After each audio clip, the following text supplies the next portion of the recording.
అయితే తెలంగాణలో అభినవ నీరో చక్రవర్తిని తలపిస్తున్నాడు రేవంత్ రెడ్డి. అందుకే ఈ నీరో రేవంత్ పాలనలో రాష్ట్ర ప్రజలకు జీరో ఫాయిదా లభిస్తున్నది. 2.5 ఏళ్లలో ప్రజలకు చేసిన మంచి శూన్యం. కానీ ప్రజాధనం లూటీ చేయడంలో మాత్రం రేవంత్ మరెవరికి సాటి లేకుండా దూసుకెళ్తున్నాడు.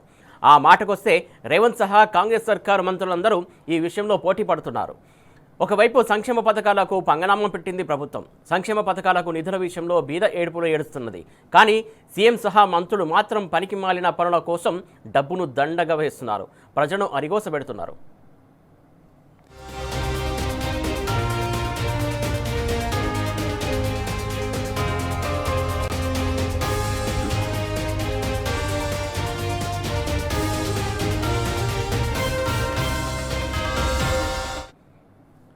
ఇప్పటికే యాసంగి సీజన్ కోతల దశకు చేరింది. కానీ ఇప్పటిదాకా రైతు బంధుకు దిక్కులేదు. మున్సిపల్ ఎన్నికలు అయిపోగానే రైతు బంధు ఇస్తామని రేవంత్ రెడ్డి ప్రజలను ఏమర్చాడు. కానీ ఎన్నికలు అయిపోయినా ఇప్పటికీ రైతు బంధు విషయంలో ప్రభుత్వం ఎటువంటి ప్రకటన చేయలేదు. ఆరోగ్యశ్రీ బకాయిల ఊసే ఎత్తడం లేదు. స్కాలర్షిప్ పైసల కోసం పిల్లలు ఎదురు చూస్తున్నారు. ఇక రిటైర్మెంట్ ఉద్యోగుల గోస అయితే వర్ణనాతీతం. మనవళ్ళు మనవరాలతో ఆడుకోవాల్సినటువంటి ఉద్యోగులు తమ బెనిఫిట్స్ కోసం రోడ్డెక్కి ధర్నాలు చేస్తున్నారు.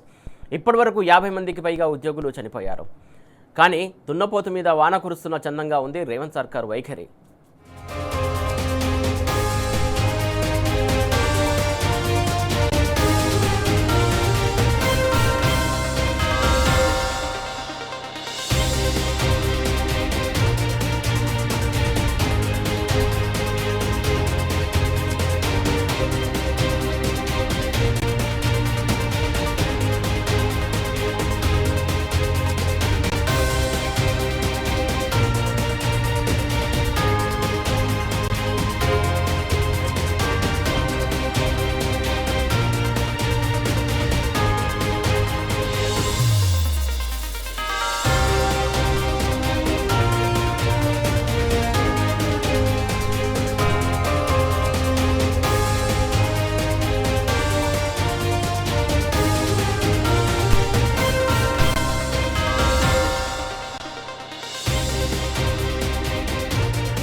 అయితే తెలంగాణ సర్కారు ఇటు పాలనను గాలి కొదిలేసింది. పథకాల అమలు విషయంలో కూడా మొత్తానికి జాప్యం వహిస్తున్న పరిస్థితి కనబడుతుంది. మొత్తానికి ప్రజలను నయవంచనకు గురి చేస్తున్నటువంటి అంశం. దీనికి సంబంధించి మా ఇన్పుట్ ఎడిటర్ సూరజ్ మరింత సమాచారం అందిస్తారు. సూరజ్, చెప్పండి, మొత్తానికి కాంగ్రెస్ పాలన మొత్తానికి అటెక్కినటువంటి విషయం కనబడుతుంది. మొత్తానికి ఎవరికి కూడా ఏ పథకం కూడా అమలు కాని పరిస్థితి. అటు రిటైర్డ్ బెనిఫిట్స్ కూడా పొందక చాలామంది ఆవేదన వ్యక్తం చేస్తున్నటువంటి పరిస్థితి, రోడ్డెక్కుతున్నటువంటి పరిస్థితి. ఏ సెక్టార్ చూసినా ఇలాంటి అరిగోసపడుతున్నటువంటి విషయం. దీనికి సంబంధించి తాజా అప్డేట్స్ ఏంటి? సురేష్, నిజం చెప్పాలంటే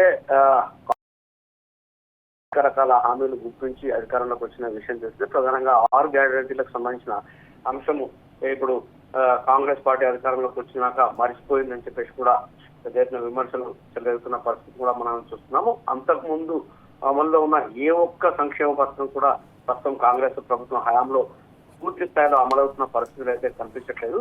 ప్రధానంగా దీనికి రాష్ట్రం ఆర్థిక ఇబ్బందుల్లో కూరుకుపోయిందనే ఒక వాదనను కాంగ్రెస్ ప్రభుత్వం తెరపైకి తెస్తున్న వైనాన్ని మనం చూస్తూనే ఉన్నాం. కానీ రకరకాల మార్గాల్లో నిధుల దుర్వినియోగం కాంగ్రెస్ హయాంలో జరుగుతుందనే ఆరోపణలు అయితే చాలా స్పష్టంగా వినిపిస్తున్నాయి. ఇందుకు సంబంధించి కొన్ని ఉదాహరణలు కూడా విమర్శకులు ఎత్తి చూపుతున్న పరిస్థితి కనిపిస్తుంది. అయితే తాజాగా విమర్శల పాలవుతున్న అంశం ఏంటంటే డిప్యూటీ సీఎం మల్లు భట్టి విక్రమార్క ఆర్థిక శాఖ కూడా చూస్తారు. ఆయన ఖమ్మం టౌన్ లో 4,50,00,000 రూపాయల ఖర్చుతో ఒక కొత్త క్యాంప్ ఆఫీస్ నిర్మించుకోవాలని నిర్ణయం చేయడం, R&D నుంచి అందుకు సంబంధించిన ప్రతిపాదనలు ఆర్థిక శాఖకు రావడం, వచ్చిందే తడువుగా ఆర్థిక శాఖ 4.5 కోట్ల రూపాయలను మంజూరు చేయడం ఇక్కడ ప్రధానంగా విమర్శలకు దారితీసిందని చెప్పాల్సి ఉంటుంది.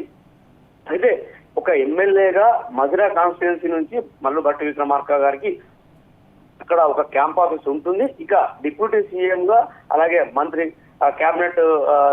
కేబినెట్ మంత్రిగా ఇక్కడ హైదరాబాద్ లో కూడా ప్రజాభవన్ ఆయన్నే వాడుకుంటున్న సంగతి తెలిస్తే, అయితే ఖమ్మం ఏ రకంగా చూసినా కానీ అక్కడ డిప్యూటీ సీఎం కు అసలు ఈ క్యాంప్ ఆఫీస్, కొత్త క్యాంప్ ఆఫీస్ అవసరం ఏంటనే ఒక వాదన తెరపైకి వస్తుంది. ఎందుకంటే ఆయన ఖమ్మం నియోజకవర్గానికి సంబంధించిన ఎమ్మెల్యే కాదు, అదే సమయంలో ఖమ్మంలో ఆయన ఖమ్మం నేటివ్ కూడా కాదు. మరి ఇక్కడ ఇప్పుడు క్యాంప్ ఆఫీస్ కట్టడానికి సంబంధించిన మతలబ్ ఏంటనే ఒక విమర్శ అయితే వెలువెత్తున్న పరిస్థితి కనిపిస్తుంది. గతంలో చూసుకుంటే కనుక గత ప్రభుత్వం దాదాపుగా 119 కోట్ల రూపాయల ఖర్చుతో 104 అసెంబ్లీ నియోజకవర్గాల్లో ప్రతి ఎమ్మెల్యే కూడా ఒక క్యాంప్ ఆఫీస్ నిర్మించిన సంగతి తెలిసింది. అయితే ఒక్కో క్యాంప్ ఆఫీస్ కు కేవలం ₹1 మాత్రమే ఖర్చు చేసి R&D ఆధ్వర్యంలో అక్కడ మంచి అధునాతన క్యాంప్ ఆఫీస్ నిర్మించిన విషయం కూడా తెలిసిందే. మరోవైపు ఇప్పుడు కేవలం ఒక డిప్యూటీ సీఎం బట్టి విక్రమార్కకు ఖమ్మం టౌన్ లో క్యాంప్ ఆఫీస్ నిర్మించుకోవడానికి 4.5 కోట్ల రూపాయలు మంజూరు చేయడం. అంటే గతంలో ఒక క్యాంప్ ఆఫీస్ ₹1 కోటి ఖర్చు అయితే ఇప్పుడు ఏకంగా 4.5 కోట్ల రూపాయలు ఖర్చు అవుతున్న పరిస్థితి కనిపిస్తుంది. అంటే దీన్ని బట్టి ఎట్లా దుబారా అవుతుందనే ఒక అంచనాకు రావచ్చు.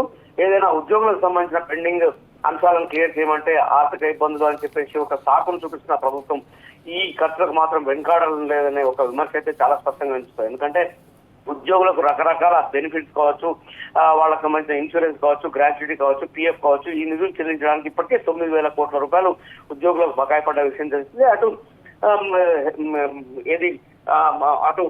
ఫీజు రీయింబర్స్మెంట్ కి సంబంధించిన అంశం కూడా 1,000 కోట్ల రూపాయలు పెండింగ్ లో ఉన్న సంగతి తెలిసింది. ఆరోగ్యశ్రీ నిధులు కూడా విడుదల చేయడం లేదని చెప్పేసి ఆరోగ్యశ్రీ సేవలు అందించడానికి కూడా ప్రైవేట్ హాస్పిటల్ విముఖతను వ్యక్తం చేస్తున్నాయి. ఇట్లా ఏ రంగం చూసినా కానీ అక్కడ నిధుల కొరతతో ప్రభుత్వం పెద్ద ఎత్తున బకాయిలు పడుతున్న పరిస్థితులు, వైనాలు, ఉదాంతాలు ఇట్లా ఉండగానే ఇప్పుడు ఇట్లా కట్టడాల పేరిట, నిర్మాణాల పేరిట కోట్లాది రూపాయలు ఖర్చు చేయడం ఎంతవరకు సమంజసమైన ఒక విమర్శ అయితే చాలా స్పష్టంగా వినిపిస్తున్న పరిస్థితి కనిపిస్తుంది. నిజం చెప్పాలంటే ఈ 4.5 కోట్ల రూపాయలు కనుక ఈ పేదలకు అంటే హౌసింగ్ స్కీమ్ కింద ఇళ్ల నిర్మాణ కార్యక్రమానికి కనుక ఖర్చు చేస్తే దాదాపుగా 3,000 ఇళ్లు పొందే అవకాశాలు ఉంటాయి. 3,000 డబుల్ బెడ్రూమ్ ఇళ్లను నిర్మించి ఇయ్యొచ్చు అనే ఒక వాదన కూడా బలంగానే వినిపిస్తుంది. ఇక బట్టి విక్రమార్కకు నిన్న 4.5 కోట్ల రూపాయలు ఆర్థిక శాఖ నుంచి ఒక క్యాంప్ ఆఫీస్ నిర్మించుకోవడానికి నిధులు. సురేష్, మీరు చెప్తున్నట్టు ఇందుకు సంబంధించిన పథకాలు కావచ్చు, ఇంతమంది అరిగోస పెడుతున్నటువంటి రూపాయి ఇవ్వకుండా 5,000 కోట్లతో గాంధీ విగ్రహం ఏర్పాటు చేయడం, ఎందుకు అలాంటి నిర్ణయం తీసుకోవడం, ఎందుకోసం అసలు? ఖచ్చితంగా ఇది కేవలం అంటే ఒక అపవాదం అయితే చాలా స్పష్టంగా ఉంది. ఇది కమిషన్ల సర్కార్ నడుస్తుంది. కమిషన్ల రూపంలో పెద్ద ఎత్తున పర్సెంటేజ్లు వసూలు చేస్తున్నారు. ఇక్కడ వీళ్ళు లబ్ధి పొందడమే కాకుండా ఢిల్లీ కూడా నిధులు తరలిస్తున్నారనే ఒక ఆరోపణ అయితే చాలా స్పష్టంగా వినిపిస్తుంది. దేశంలో ఎక్కడ జరిగినా కానీ కాంగ్రెస్ పార్టీ ఎన్నికల ఖర్చుకు సంబంధించిన భారం అంతా కూడా తెలంగాణనే మోయాల్సి వస్తుందనే ఒక వాదన కూడా బలంగా ఉన్న నేపథ్యంలో ఇట్లాంటి అంటే ఈ నిజం చెప్పాలంటే ఇట్లాంటి కార్యక్రమాలు కాంగ్రెస్ ఎన్నికల సమయంలో ప్రజలకు హామీ ఇచ్చినటువంటివి కాదు, లేదా మేనిఫెస్టోలో పెట్టినటువంటివి కాదు. సడన్ గా అధికారంలోకి వచ్చినాక మాత్రమే ఇట్లాంటి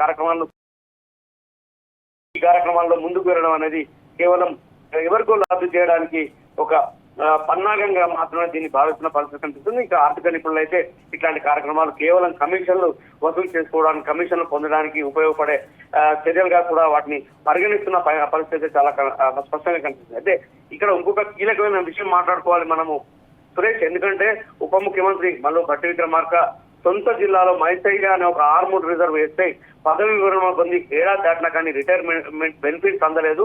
ఆయన తీవ్ర అనారోగ్యం బారిన పడి కనీసం ట్రీట్మెంట్ కూడా డబ్బులు లేక ఆసుపత్రిలో చనిపోయిన దయనీయమైన ఉదంతం వెలుగు చూసింది. అదే సమయంలో ఎప్పుడైతే ఈ మైసయ్య అనే ఆర్మూడ్ రిజర్వ్ వేస్తే చనిపోయాడో మరి ఆ కొద్ది గంటల్లోనే మల్లు భట్టి విక్రమార్క ఆర్థిక శాఖ ఉప ముఖ్యమంత్రి ఖమ్మం టౌన్ లో ఈ క్యాంపస్ నిర్మించుకోవడానికి 4.5 కోట్ల రూపాయల నిధులు విడుదలైన పరిస్థితి కనిపిస్తుంది. అంటే ఇక్కడ ఉద్యోగులు చచ్చిపోయినా పర్వాలేదు, ఉద్యోగులు అనారోగ్యం బారిన పడి ఆసుపత్రిలో పాలైనా కానీ, లేదా వాళ్ళ పిల్లల పెళ్లిళ్ళు, లేదా వాళ్ళ పిల్లల చదువుల కోసం అన్నింటిని కూడా పనంగా పెట్టి వాళ్ళు బాధితుడిగా మిగిలిపోతున్న వైనాలు ఒకవైపు వెలుగు చూస్తుంటే, మరోవైపు ప్రభుత్వ పెద్దలు ఇట్లా దండుగా ఖర్చు చేయడం అనే ఒక అపవాదు కాంగ్రెస్ ప్రభుత్వం మూటకట్టుకుంటుందని చెప్పాల్సి ఉంటుంది. ఈ గతంలో చూసుకుంటే కనుక MCRHRDAలో కూడా ముఖ్యమంత్రికి ఒక క్యాంప్ కార్యాలయం నిర్మిస్తున్న పరిస్థితి మనం చూసే ఉన్నాం. అక్కడ ఒక ఫుట్బాల్ కోర్టును కూడా 5 కోట్లు వెచ్చించి నిర్మించారనే వాదన కూడా మనం చూసి ఉన్నాము. అంటే వీటన్నిటికి కూడా ఇవాళ ఒక ప్రజలకు సంక్షేమ కార్యక్రమాల కోసమో లేకుంటే ఇతరత్ర కార్యక్రమాల కోసం వినియోగించుంటే ఖచ్చితంగా కొంతమంది అయినా లబ్ధి పొందేవాళ్ళు. మరి వీటి వల్ల ఈ ఖర్చుల వల్ల ఏం జరుగుతుంది, ఏం జరుగుతుంది అనే ఏం సంకేతాలు పాలకులు ఇవ్వదలుచున్నారనే ఒక ప్రశ్న అయితే ఉత్పన్నమైన పరిస్థితి చాలా స్పష్టంగా ఉంది. దీనిపైన రాజకీయ విమర్శలు కూడా పెద్ద ఎత్తున రాజకీయంగా దుమారం చెలరేగుతున్న పరిస్థితి కనిపిస్తుంది.